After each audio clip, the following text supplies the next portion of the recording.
and that's why all the invention and things came out of it, because we're meant to be trailblazing. We're meant to be pushed. And you read the annals of the people on wagon trains and all of it, even though they had kids dying and everything, it was invigorating. It was real.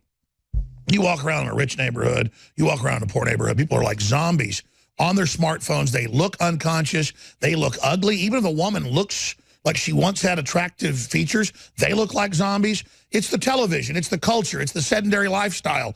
It's all of it. And then you look at the brain drain out of the countryside in America, and you know, I don't care if it's black people, white people, they all look different. They look like they had their souls sucked out, unless there's still some of the people still working on the land doing it. A lot of them are just kind of on welfare, doing little jobs, living in trailers, watching TV all day. They don't have a purpose. And then you see the attack on the ethos, the attack on the West, the attack on that, because it was a consciousness, it was a culture, and instead they've given us this that's total death. We got 3 minutes left, Stefan Molyneux, but the globalist brain drain from the third world is just like from the countryside to the cities. And the globalists then never even put enough money into the countries like Apple to let the Chinese have a livable wage like Henry Ford so they can buy the stinking iPhone. But as long as they say they're liberal and virtue signal, it's okay, when they're the most anti-human, cold-blooded people admitting they don't want industrialization for the Chinese, for the Africans. They're just scum. They know they're scum. Go ahead. So the most important thing, I think, in this area, Alex, is something called the Pareto principle, which everyone needs to become familiar with. And the Pareto principle goes something like this. The square root of the number of people produces half the value of that group. So if you've got 9 people, 3 people are producing half the value, right? If you have 100 people, 10 people, if you have 10,000 people in a company, 100 people are producing half the value. Now, if you have a company where smart people start to leave for whatever reason, then the smartest people leave, it means that the company productivity goes down enormously. If you get the top 100 people leaving, okay, you still have 9,900 workers in a 10,000 worker company, but half your productivity is gone. This is why people become rich and other people are middle class, other people are poor. There's a bell curve of productivity. Think of the third world. Western civilization rests on the brains, hearts, minds, and muscle of maybe 2,000 people. Maybe 2,000 people. Who innovated, who reasoned, who took risks, who scientifically, philosophically, economically moved us all forward. In the third world, there are a small number of people who can reform the third world and make it into a better place. Now, if the West comes along with the giant immigration suction machine, hoovers those people up from the third world, then if the top 1% of smart people from the third world end up in the first world, what happens? The third world becomes catastrophically worse. And that means the next tier of people are desperate to get out and make it to the first world. And then there's a meltdown. So then the third tier of people, and we end up with a complete disaster and everyone migrating to Europe, the destruction of the welfare state, the undermining of Western civilization, all because the West could not resist the temptation of having instant taxpayers hoovered in from the third world and gave up on having children of their own. Absolutely beautifully said. I could not, I mean, that's it. And it's designed to melt down. And you read the globalist actuaries, they know they're doing this and then plan with AI and stuff to then control the implosion, which they're going to use to take over. This has got to be stopped. And the only way to stop it is to defend your own culture and reason and speak. And not adopt globalism, reject it. Rejecting globalism is accepting life. Accepting globalism is submitting to death. Powerful. Love the new book, my friend Stefan Molyneux, The Art of the Deals out there, but he's got his new book, The Art of the Argument. Find it. Hey, thank you so much, my friend. Ladies and gentlemen, we are back live, broadcasting worldwide. Matt Dubiel of 1530 WCKG in Chicago, one of our great affiliates in the country, co-host here with the 4th hour. He's about to take over. But I wanted to come back on the broadcast here and just introduce something here with Thanksgiving accelerating up on us so incredibly quickly. And it's just that when you study the attack on the West and you study the attack on free market, and when you study how the globalists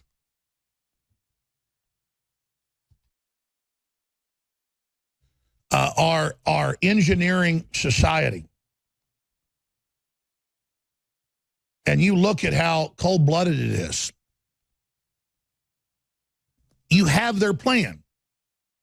And they knew that America found its soul and its new ethos in the West, in the expansion, and in the swashbuckling, freebooting, experiences that happened, a new culture came out of it from the Native Americans and from the Spanish and from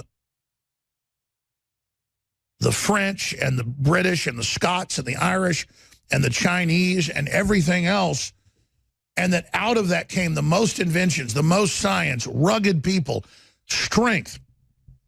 And America was in love with the idea of exploring and innovating and going out and taking risk. The globalists want you in a nanny state, hooked into a computer, desperate and alone.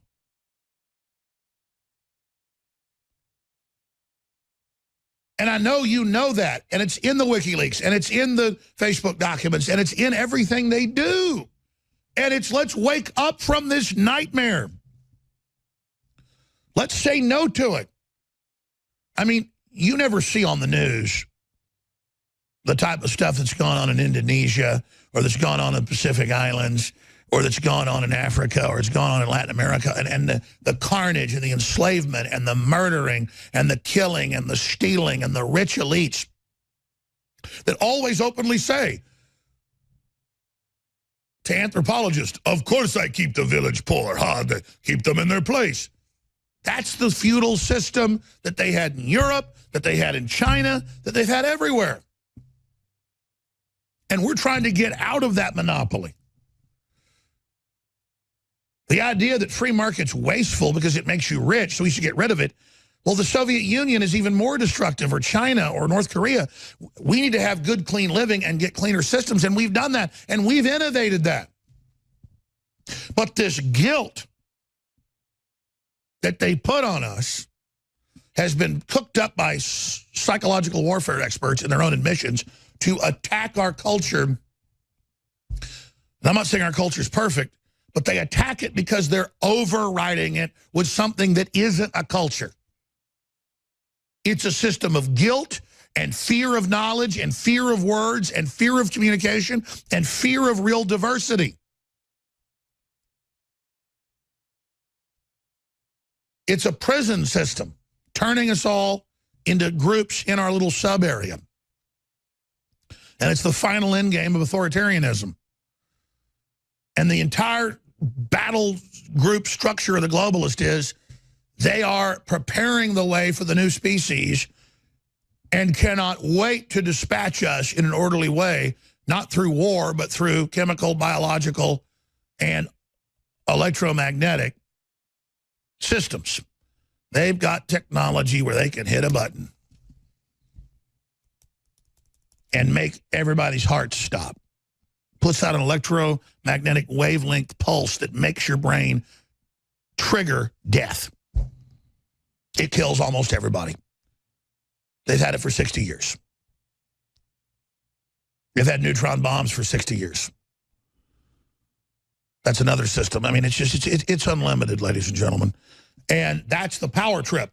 They used our money, our ideas, our ingenuity to build all this super science. And now notice they want to kind of slow technology down. Oh, forget it. That stuff's never going to come out. That's because they're warehousing it. The SR-71 Blackbird was developed in the late 1940s. And it was in service by the mid-1950s, just classified, and then wasn't unveiled later until the 60s. The SR-71 Blackbird admittedly can go about Mach 5, but reportedly it's a lot faster. It's a space plane. It flies up into space. Now, do you believe an aircraft in service in 1955 is still the fastest aircraft in the world? The answer is no, it's not. And that's just the beginning of it, ladies and gentlemen. And so the globalists, the elite psychopaths, they are seeing all this and are testing it on us, and now really do have massive life extension. They've got stuff that's AI. It's just not self-aware, but it's artificially intelligent. And what we know they've got is so advanced that that's why they act like we don't even exist now. They've got a plan. They're carrying it out. And they don't want us to be aware of it or to have any culture. And people that are part of it are scared, and they're there dutifully following their orders. You watch those Google, Facebook, and Twitter executives in those hearings attacking INFOWARS. They were scared of Congress, and they were scared, and they were there like little scientists. Yes, sir, we're doing it. Program operational, yes. We're going to shut them down, don't worry. Because they've been dialed in, okay? They want themselves to be safe. That's why almost none of them have families, because they're saying no one in the EU leadership now has children except for 5 countries that are pulling out of it. They all have kids. All the major elites don't have children now, ladies and gentlemen, because they've been told you may not get access into the ARC centers, the below-ground facilities in places during this if you got kids. And we don't want your kids there. They're like, we understand. I mean, we're close, folks. None of them are having kids. Because they wouldn't put kids through what's about to happen. I'm having more. I'm taking everything. I'm putting everything I got on the table. I'm going to have more children. We're going into this. We're going to win. Putting everything on the line. I'm not a coward. I'm having more. And I love them more than my life 1,000 times. And that's why I love them enough to put them on the table so they have a future. And I'm not going to give up on humanity just because these sick psychopaths have decided to bring in world government and kill everybody. Because let me tell you something. The word's out on what you've done. I don't care how much AI you've got, how many droid armies you've got, how many drone air forces you've got. They got 20,000 Predator drones, folks. That's not for foreign governments. That's for us. That's for our military to take them out. I said this 20 years ago reading DARPA documents, and then the 2 Terminators ago, you learn it's a crazy woman who uploaded her brain into Skynet, and it's what nuked everything and took over. And they're just telling you what they're doing. They're crazy people that want to upload themselves into machines. They believe they're God, and they want to kill the scourge that's on the planet first because they're projecting their hatred of themselves onto us, and they really believe they're going to get away with this. And I'm here to tell them, you're not going to get away with your plan, your self-driving cars, all your crud you're bringing out. You're going to get away with a lot of it, but down the road, even if you're successful in the first 95% of your operation, you're going to be dug out of those holes. And you're going to be begging to get out of those holes. Do you people think your instinct to kill everybody and your instinct to stab people in the back and your instinct to hate humanity is going to stop when you're all put yourselves in hell under the ground, gone into rat holes yourself so you can try to wipe everybody out? Good luck, scum. Good luck. I'm telling you right now, your New World Order's dead. Your EU's dead. Your whole project's dead. Here's the problem. All the AI, all the corruption, even though your system's being betrayed, you were just building it. There's going to be bigger wars, and there's going to be all sorts of problems. If we try to not destroy ourselves, we still might. And so we're entering an incredible time to be alive, and we need people to be informed and know what's going on and to understand that you can get next year's news today. Not because we're rocket scientists, because we're following their operations. They operate out in the open like you're an idiot. We're here simply telling you what their plan is and pointing out they've gotten a lot of this stuff done before. You better take them serious. These are homicidal, psychopathic killers. So remember this Thanksgiving, all the attacks on the West is because the West isn't out to totally murder you and wants prosperity in an idea. And they want to kill that idea. Matt Dubiel takes over. Straight ahead. Dubiel filling in for the great Alex Jones from Chicago, from the WCKG studios on AM 1530 in Chicago and FM 102.3. I was just listening myself to Alex talking with Stefan Molyneux, and I want to talk about some of the things that Stefan was bringing up with Alex. And but before we do, like I do every time I step in, I want to say thanks to the folks at INFOWARS. Thanks to Alex for letting me pop in and bring attention to Chicago. You're not going to hear on the news that the death toll for November is 24 in the month of November. 24 people dead in Chicago, most of them due to gun violence.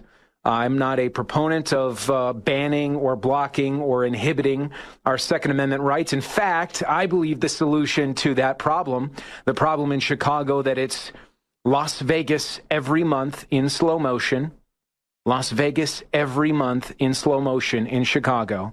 And why is this important to you if you're not in Chicago? Why do you care? Why do you give a crap if you're not in Chicago, if you're not in Detroit, if you're not in Missouri, another terrible St. Louis, another terrible crime-ridden city? A beautiful city, but terribly crime-ridden. It's got a crime problem. It's got a murder problem. It's got an illegal gun problem. It's got a gangbanger problem. It's got a drug problem. Why do you care if you're in Omaha? Why do you care if you're in the South? Why do you care if you're not in a big city? Because it's coming to a theater near you. And I don't mean via the movies, I mean via real life. So what you see happening in Detroit, what you see happening in Chicago, what you see happening in New York, just like what you see happening on Twitter sometimes and what you see happening on Facebook sometimes, is a sneak preview. How will the people react? How will the plebs react? What will happen when this happens? So you can lay down and take it, or you can take action. 24 people dead in November. For the month of November, 24. For the year 2017, we're at 616 dead. Now, I don't know what the total is. Maybe somebody can do the math since Rahm Emanuel took office in 2011. But more people, I believe, have died in Chicago than have died in some wars.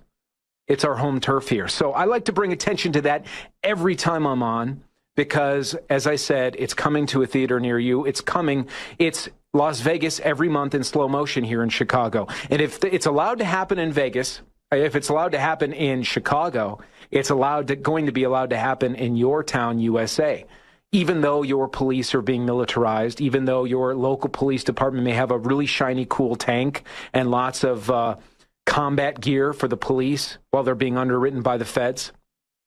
My name is Matt, and I'm not necessarily going to keep having kids, although I'd love to. I have 4 kids myself. Alex, if you just missed it in the last break, he was talking about having more kids. And probably a lot of us Americans need to be doing that.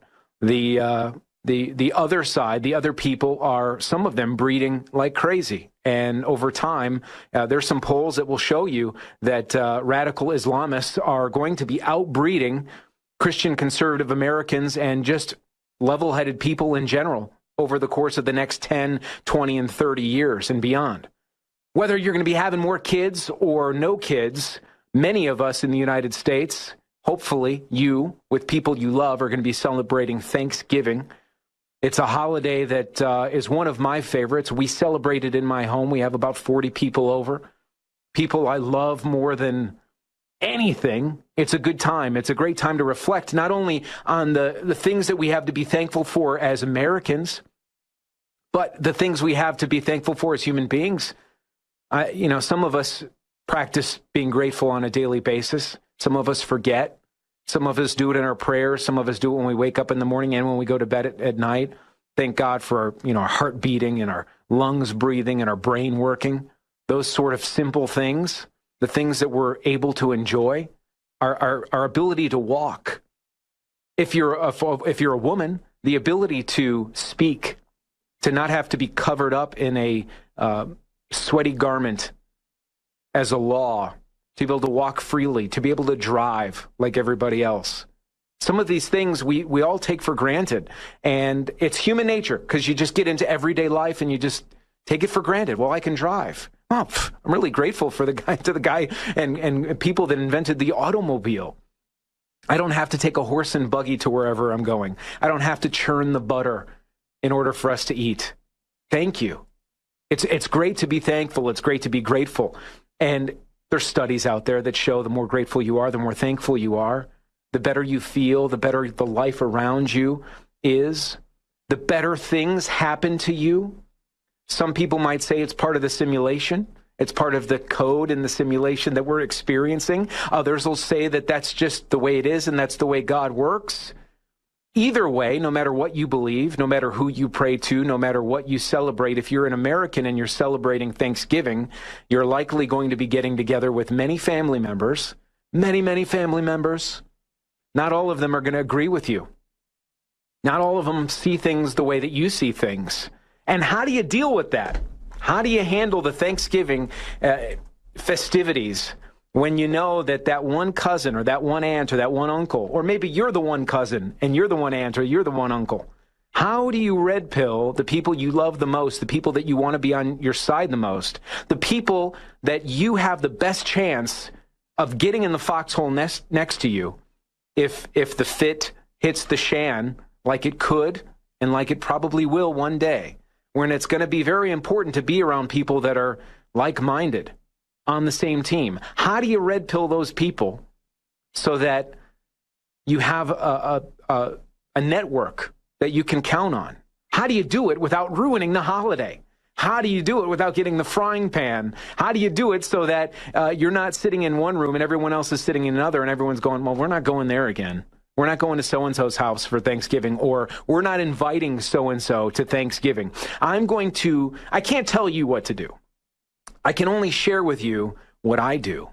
And I do this every year when I host Thanksgiving. I'm going to give you the things that I do in order to red pill my family without coming off as a douche, without everybody leaving going, oh man, we're not going back there. Some of you might think it's oversimplified, but I'm going to tell you, it works like a charm. It works for my kids. It works for my family. We all have a great time. We are celebrating the gift of being an American. We're celebrating the gift of being thankful for being free. We have a Bill of Rights. We have a Constitution. And every year, everybody leaves happy. Happy, happy, happy, as the Duck Commander guy would say. So we're going to talk about that coming up in the next segment. We're also going to talk a little bit about this video I saw. I saw an INFOWARS reporter, Millie Weaver, in the trenches. Boy, she's got some guts, and the way she handled herself was pretty phenomenal. And the amount of hate and vitriol, and it was so disgusting to me to see how people treated her. But I was grateful and thankful for the way that she behaved and how she handled herself. I want to point some of that out. I'll also point out some of the things I noticed about our president's press conference last week. His little bottle of water gaffe that everybody says is a gaffe. I see it a little bit differently. Well, sort of. I'm defending and doing that stuff on behalf of Alex Jones for the fourth hour. My name is Matt Dubiel, and I'm the big mouth here at WCKG in Chicago, AM 1530, FM 102.3. Today, I am personally powered by Brain Force. If you want to try something that is a little better than coffee, a little bit better than shoving energy drinks down your pipe, I can say that I've been taking Brain Force for about a month now, and it's working. It is working, and it doesn't give you that energy drink buzz with the 2 o'clock crash. The good news is if you go to InfoWarsLife.com or InfoWarsStore.com right now, for a limited time only, there's a holiday special, 50% off Brain Force Plus. 50% off Brain Force Plus. Get it now. Try it. You'll thank me. You'll thank those people over there. All right, so Thanksgiving is coming up. Thursday is Thanksgiving. At my house, we have everyone over. My role at Thanksgiving is we cook 3 turkeys, and one of them we deep fry, and the other 2 we cook traditionally, and the family comes over, and it's one of the greatest days of the year. It's one of the things I look forward to all year because I love my family. We have a big family. My kids are there. I get to show them what family is all about. A lot of times, you and I, we tell people. We tell people they should watch this movie. We tell people they should watch this video. We tell people, listen to Alex or listen to this guy, listen to Stefan Molyneux, follow so-and-so. We tell. And if you're a father, if you've had a father, what you'll notice is your father shows you. He tells you, but he also shows you. And as children that have been brought up by fathers, what we end up doing is we end up doing what our father showed us. Sometimes we don't do what he told us to do, but we almost always do what he showed us to do. So I told you that I would share with you the way to red pill your entire family at Thanksgiving. This is a foolproof way for you to red pill your entire family to the virtues of doing the right thing, to the virtues of maybe even being conservative and having the right ideals without alienating your family, without having them think that you're just an a-hole, and without ruining the holiday. Here's how you do it. Now, imagine, fast forward to Thursday. Maybe you're going to have football on. And inevitably, the conversation is going to come up between family members about football. Like, what do you think about, the football players? And what do you think about the standing? And what do you think about the kneeling? And it's a trap. It's a trap. Because no matter what you think, and no matter what Uncle so-and-so thinks, what you both know is you love each other, and it's going to be a good day if you can find some common ground and love each other. Now, I'm not suggesting that you roll over and say that maybe something should happen that you don't believe in. I'm not suggesting that you advocate for the NFL players if you don't believe in it. What I'm suggesting is that maybe you show and not tell. And I'm going to explain exactly what I mean. And I'm going to share with you, and this may seem a little corny, but I'm going to share with you a poem that my dad shared with me and that I've shared with my children. And I think that as I share this poem with you, it's called If, and you can find it online. It's very old. It's by Rudyard Kipling. Rudyard Kipling wrote this poem, If, okay? And as I tell you about it, as I share it with you, I think you're going to realize that it very much describes our current president, as at least as he's showing himself to us right now. And it definitely describes the way that I was brought up. And it describes to my children the way that we intend on living our lives. And I'm just going to start it out because the synopsis of it is, if you can keep your head when all about you are losing theirs and blaming it on you. If you can keep your head when all about you are losing theirs and blaming it on you. Now imagine, play through the last couple of years and the presidential race, the primary, the current state of politics as I read and I share this poem with you. Imagine how you're going to display to your family, how you're going to show, not tell. You're not going to tell everybody about your politics. You're just going to show them about your values. It goes like this. This is called If. If you can trust yourself when all men doubt you, but make allowance for their doubting too. If you can wait, not being tired by waiting, or being lied about, don't deal in lies. Or being hated, don't give way to hating. And yet, don't look too good, nor walk too wise. If you can dream and not make dreams your master. If you can think and not make thoughts your aim. If you can meet with triumph and disaster, and treat those two impostors just the same. If you can bear to hear the truth you've spoken, twisted by knaves to make a trap for fools, or watch the things you gave your life to broken, and stoop and build them up with worn-out tools. I'm getting chills when I read this. I get chills when I give it. I get chills when I read it to my kids. If you can make one heap of all your winnings and risk it all on one turn of pitch and toss, and lose and start again at your beginnings, and never breathe a word about your loss. If you can force your heart and nerve and sinew to serve your turn long after they are gone, and so hold on when there is nothing in you except the will which says to them, hold on. If you can talk with crowds and keep your virtue, or walk with kings, nor lose the common touch. Think about that. Think about it. If neither foes nor loving friends can hurt you, if all men count with you, but none too much, if you can fill the unforgiving minute with 60 seconds worth of distance run, yours is the earth and everything that's in it, and which is more, you'll be a man. My son. Read that. Read that to your family. Dads, sons. Read that. It applies to women. Put a woo in front of the man. It applies to women. It's all about being who you are. It's all about fighting through adversity. Read it again and spend some time with it and look at it and think about the course of events over the last 12 months.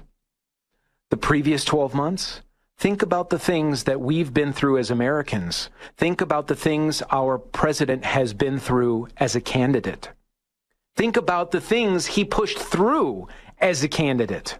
Think about the barbs and attacks. Think about the things that he said and how they were twisted around. And then read the passages from this poem.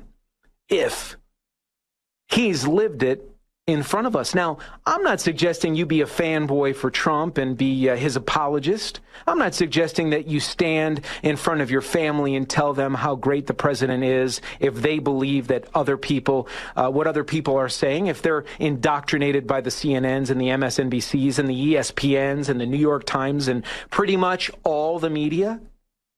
All I'm suggesting to you is on Thanksgiving, just to be that man or woman that you're here to be. Don't talk about any of that stuff. Show, don't tell. Show how you love everyone. Show that your table is made for everyone. Show that you have more in common than you do that separates you. And over time, eventually somebody will ask you what your thoughts are on a certain issue. How do you feel about this issue? How do you feel about that issue? How do you feel about President Trump or candidate Trump? And when they see that you've behaved as a man consistently, when they see that you have shown and not told, you'll find they're going to listen to you. And they'll listen well.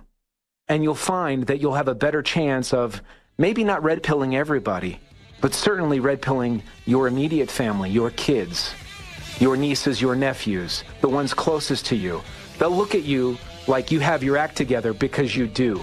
Coming up, I want to talk about this Millie Weaver video. Millie was in the trenches. And boy, my hat is literally off to Millie. I also want to talk about our president drinking the Fiji water and why I think that was masterful. It's Matt Dubiel filling in for Alex Jones. Read that poem if. Share it with your family.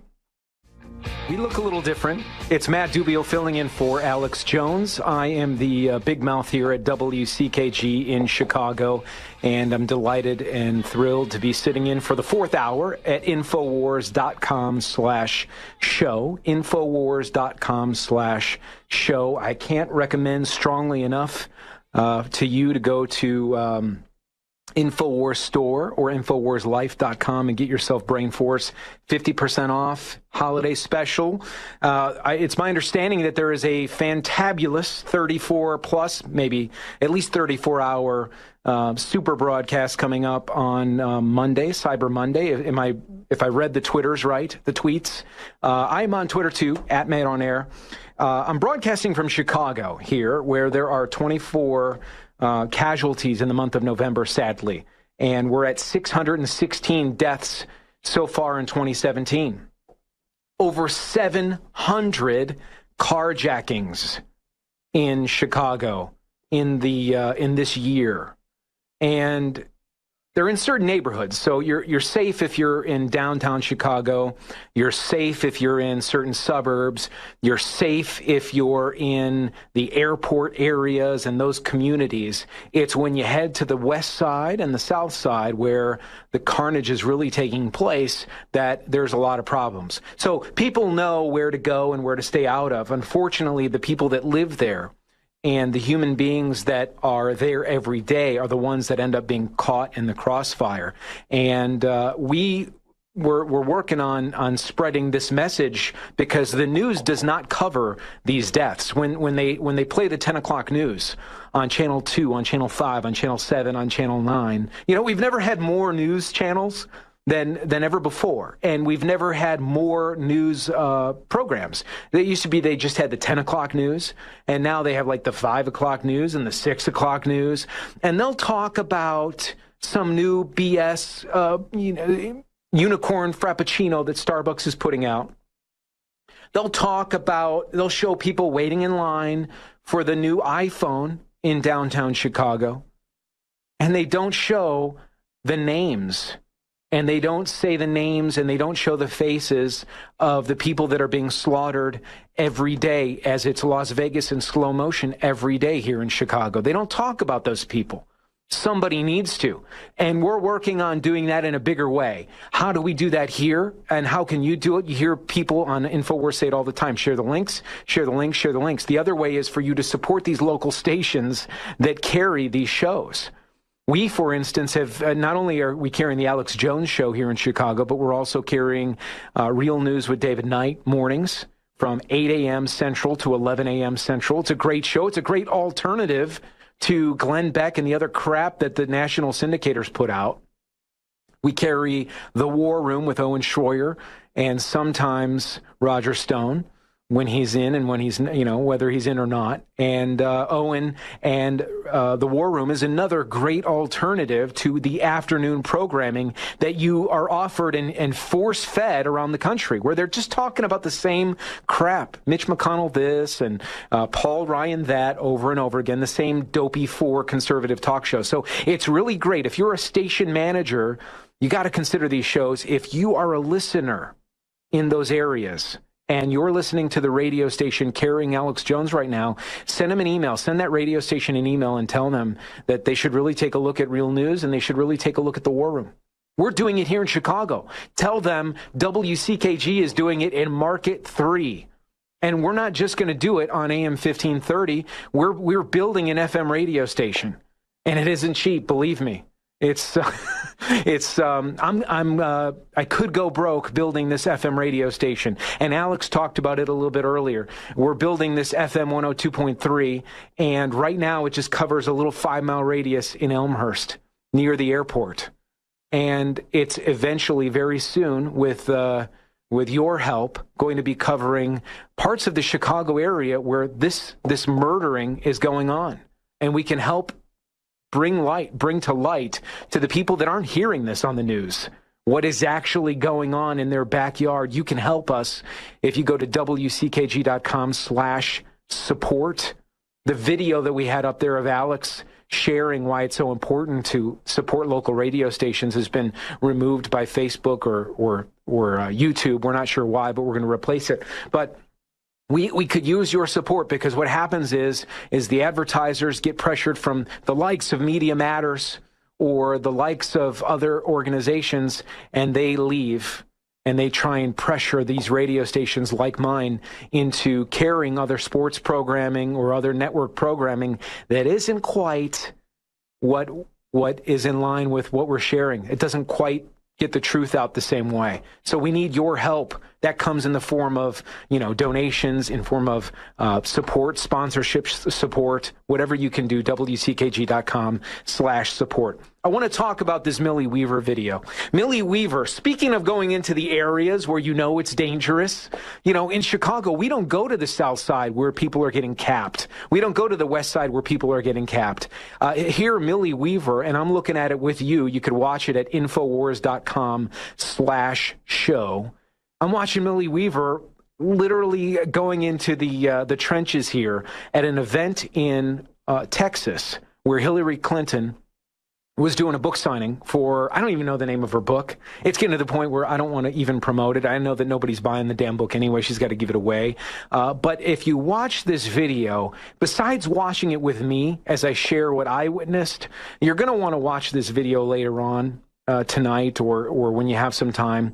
And it really is, the title is Clinton Zombies Invade Austin. And that is the perfect title. I often refer to the masses as the zombie nation. And the zombie nation is really scary. Back a while ago, the CDC, the Center for Disease Control, even had this what to do in the case of a zombie apocalypse. And people laughed about it, and they went, "Oh, that's so cute. It's like it's related to the zombie TV shows and the zombie movies." It's code, you guys. They're not talking about the zombies in the TV shows. They're talking about the zombies that have been indoctrinated and been converted into people that will turn on you. Watch the zombies turn on Millie Weaver.